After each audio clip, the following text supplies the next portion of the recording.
વાર્તા સાંભળ્યા પછીની ચર્ચા. બાળકો વાર્તાને સારી રીતે સમજી શકે એના માટે જરૂરી છે કે વાર્તામાં શું શું થયું, કેમ થયું, શું હોવું જોઈએ અથવા શું ન હોવું જોઈએ વગેરે બાબતો પર બાળકો ચર્ચા કરી શકે અને પોતાના અનુભવો વાર્તાથી જોડીને નિર્ણય લઈ શકે. એના માટે વાર્તા પર બાળકો આ રીતે વાતચીત કરશે. કેવી લાગી બધાને આ વાર્તા? બહુ સરસ. મને પણ સારી લાગી. વાર્તા ફક્ત સારી લાગી કે કંઈ સમજમાં પણ આવ્યું? હા દીદી, બધું સમજમાં આવ્યું. Very good. તો કહો, મોનુ ક્યાં વાંચી રહ્યો હતો? મોનુ ઘરમાં વાંચી રહ્યો હતો. શાબાશ. મોનુની નજર નળ ઉપર કેમ પડી? કેમ કે નળનું પાણી જમીન ઉપર ટપકી રહ્યું હતું. વાહ, ખૂબ સરસ. ઠીક છે, હવે એ કહો કે મોનુએ નળની નીચે લોટો કેમ મૂક્યો? પાણીનો બગાડ ન થાય એટલે તેને નળ નીચે લોટો મૂક્યો. દીદી, શું હું એક પ્રશ્ન પૂછું? હા હા, જરૂર પૂછો. મોનુએ પાણી બચાવવા લોટાની જગ્યાએ નળ જ કેમ બંધ ન કરી દીધો? શાબાશ મહેક, ખૂબ સરસ સવાલ પૂછ્યો છે તે.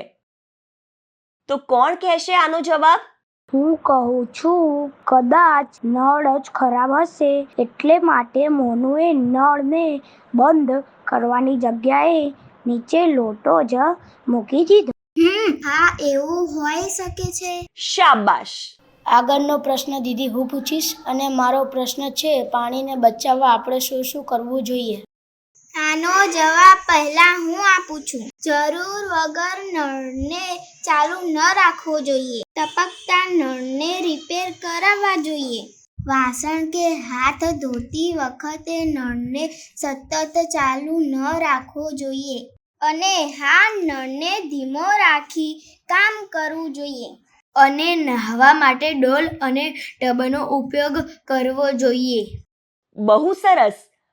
હવે મને પણ સમજમાં આવ્યું કે બધાએ વાર્તાને ખૂબ સરસ રીતે સાંભળી અને સમજ્યા છે.